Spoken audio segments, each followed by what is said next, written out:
Today's video is about Golgi body. If you want more such videos, then please hit the bell icon and share with your friends so that everyone got the profit. Now let's see. What is Golgi body? This is the structure of a Golgi apparatus in which you can see the cis phase is there, trans phase is there, something written vesicles, lumen and cisternae. So what are these structures and what are the function of this? So let's study.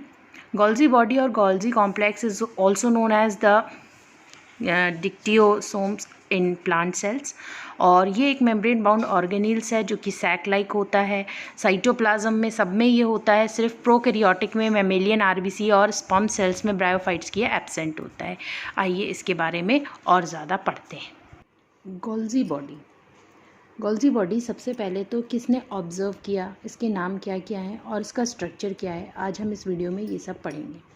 Golgi body को एक दूसरे नाम से भी जाना जाता है जिसे हम कहते हैं डाल्टन्स कॉम्प्लेक्स.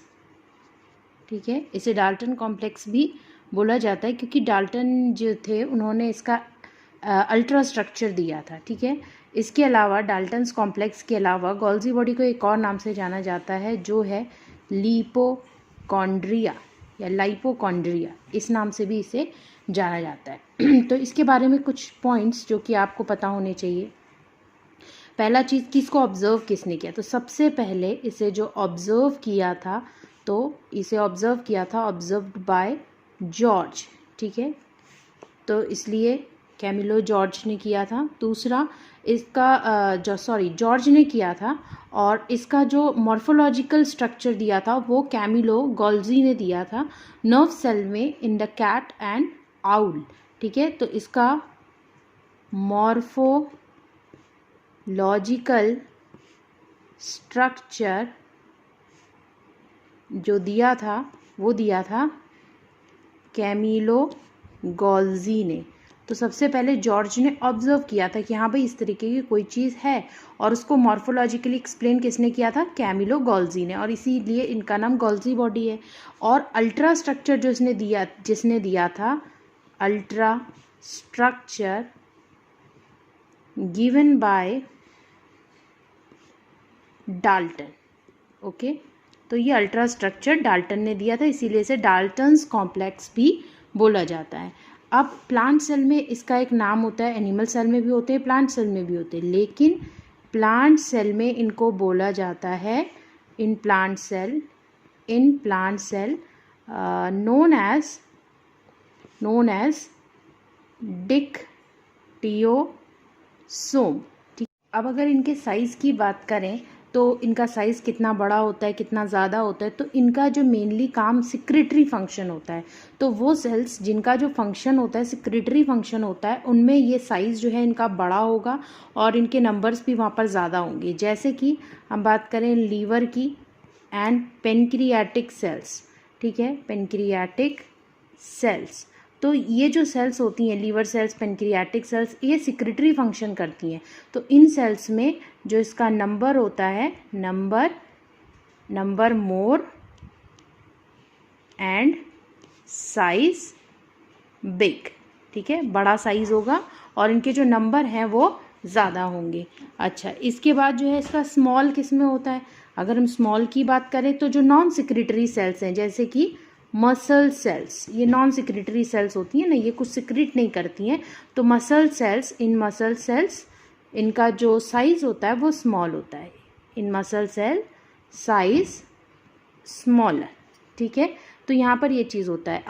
अब अगर इनके लोकेशन की बात करें, देखिए हमने ये पढ़ लिया कि किसने ऑब्जर्व किया, किसने स्ट्रक्चर दिया. अल्ट्रा स्ट्रक्चर किसने दिया, डाल्टन ने दिया. प्लांट सेल में इनको डिक्टियोसोम बोलते हैं. लीवर और पेनक्रियाटिक सेल में इनके नंबर ज़्यादा होते हैं, साइज़ बड़ा होता है क्योंकि ये सिक्रेटरी सेल्स हैं. एंड मसल सेल्स जो कि नॉन सिक्रेटरी सेल्स हैं उनमें इनका साइज़ स्मॉलर होता है. अब अगर इसकी बात करें कि इसकी लोकेशन कहाँ होती है, तो लोकेशन वाइज अगर देखें तो वर्टिब्रेट्स जो होते हैं, वर्टिब्रेट्स और नॉन वर्टिब्रेट्स दो कैटेगरीज होती हैं. तो वर्टिब्रेट्स में ये जो होते हैं it is found near nucleus. ठीक है, ये न्यूक्लियस के पास होते हैं जनरली, और इन इनवर्टिब्रेट्स, जो इनवर्टिब्रेट्स होते हैं उसमें कहाँ होते हैं? इट इज़ फाउंड स्कैटर्ड और we can say diffuse condition में होते हैं, यानी पूरे साइटोप्लाज्म में ये फैले रहते हैं, कोई भी फिक्स पोजीशन नहीं होती। अगर हम इसके स्ट्रक्चर की बात करें कि देखने में कैसे होते हैं, तो भाई इसका स्ट्रक्चर जो होता है मेनली ये 3 चीज़ों से मिलकर बना होता है। एक होता है आपका सिस्टर्नी, दूसरा होता है वैक्यूल, और तीसरा जो इसका पार्ट होता है वो होता है वेसिकल्स। अब ये तीनों हैं क्या चीज़ और इसको बनाते कैसे हैं वो चीज़ मैं आपको बताऊंगी। अब हम बात करेंगे ये तीनों स्ट्रक्चर्स की, सिस्टर्नी, वैक्यूल्स एंड वेसिकल्स क्या होते हैं और इसे कैसे ड्रॉ करते हैं। देखिए इसमें ये जो गोल्जी बॉडी है ये शो करता है एक खास फीचर जिसे हम कहते हैं पोलैरिटी। पोलैरिटी क्या होता है? देखिए इसमें यहाँ पर होता है मैच्यूरेशन फेस, ठीक है। इस मैच्यूरेशन फेज का एक और नाम होता है, इसे हम बोल सकते हैं ट्रांस फेज, एक तरफ होता है। यहाँ पर जो इसका जनरली स्ट्रक्चर होता है वो होता है आपका कॉनकेव, ठीक है, कुछ इस तरीके से ये स्ट्रक्चर है और बीच बीच में ये इंटरलिंक्ड होते हैं ना, ये खुला हुआ स्ट्रक्चर है। तो आप ऐसे समझ लीजिए कि ये ऐसे, और बहुत ही आसान है इसको बनाना। ये देखिए इधर से आपको थोड़ा सा फूला हुआ बना देना है और ये बीच बीच में कनेक्ट कर देना है, ठीक है। तो ये यहाँ से हो गया, और ये ध्यान रखिएगा कि ये जो स्ट्रक्चर है इसका वो कॉनकेव बनना चाहिए, है ना, ऊपर की तरफ कॉनकेव, नीचे की तरफ कॉन्वेक्स। तो आप ये इसे कितने भी बना सकते हैं, ये यहाँ से जुड़ा हुआ है। तो ये हो गया इसका एक सिंपल सा स्ट्रक्चर। तो यहाँ पर हम इन तीनों चीज़ों की बात करेंगे, सिस्टर्नी, वैक्यूल्स एंड वेसिकल्स कहाँ होते हैं। तो देखिए जो मैच्यूरेशन फेज है या ट्रांस फेज जो कि कॉनकेव होती है, उसके जस्ट सामने पे जो इसकी फेज होती है इसे बोला जाता है फॉर्मेटिव और सिस फेज, ठीक है। तो ये फॉर्मेटिव और सिस फेज है, ये मैच्यूरेशन और ट्रांस फेज है। तो यहाँ पर देखिए कुछ गोले गोले से होते हैं बीच बीच में इस तरीके से, इन गोलों को जो है कहा जाता है वैक्यूल्स। ये हो गए आपके वैक्यूल्स। और ये जो पार्ट है, ये जो बीच बीच में ऐसे करके पाइप लाइक बने हुए हैं, तो ये पाइप लाइक स्ट्रक्चर जो है इन्हें बोला जाता है सिस्टर्नी, ठीक है, सिस्टर्नीज हो गई। तो फिर ये वैक्यूल्स हो गई। तो वेसिकल्स कहाँ होती हैं? फॉर्मेटिव फेज की तरफ, जनरली मैच्यूरेशन फेज की तरफ जो ये राउंडेड स्ट्रक्चर है वैक्यूल्स हैं, और फॉर्मेटिव फेज की तरफ जो ये राउंडेड स्ट्रक्चर्स होते हैं इनको बोला जाता है वेसिकल्स, ठीक है। अब आप देखिए ये कौन सी साइड है, ये कौन सी साइड है भाई? ये आपकी है कॉनकेव साइड, और ये कौन सी साइड है आपकी? ये है कॉन्वेक्स साइड। तो बस ये 3 चीज़ों का ध्यान रखिएगा कि कॉनकेव साइड की तरफ वैक्यूल होगा, केव वी, और कॉन्वेक्स साइड की तरफ आपकी वेसिकल्स होगी। बीच में ये जो बाउंड्री बनी है यह है आपकी सिस्टर्नी, ये बीच बीच में इंटरलिंक्ड होती हैं। अब ये पोलैरिटी शो करता है। पोलैरिटी का मतलब ध्यान दीजिएगा कि जितना भी इसका कॉनकेव साइड होगा वो हमेशा प्लाज्मा मेम्ब्रेन के तरफ होगा। पोलैरिटी मीन्स इसका स्ट्रक्चर फिक्स होता है। तो ये जो पोर्शन है ये कहाँ की तरफ होगा? ये होगा आपका प्लाज्मा मेम्ब्रेन की तरफ। और ये वाला पार्ट जो होगा ये कहाँ पर होगा? ये होगा हमेशा न्यूक्लियस की तरफ। क्यों?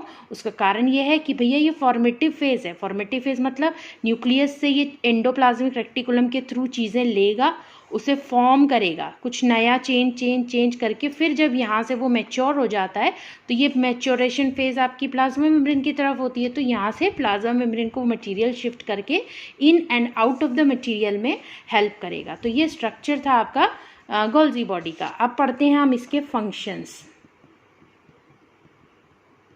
गोल्जी बॉडी के फंक्शंस क्या होते हैं? पहला फंक्शन तो होता है भैया, इसका जो मेन फंक्शन है वो है secretion and packaging of the substances. Secretion and packaging of the substances का मतलब क्या होता है? देखिए पहला मैंने आपको लिखा दिया, secretion and packaging of substances.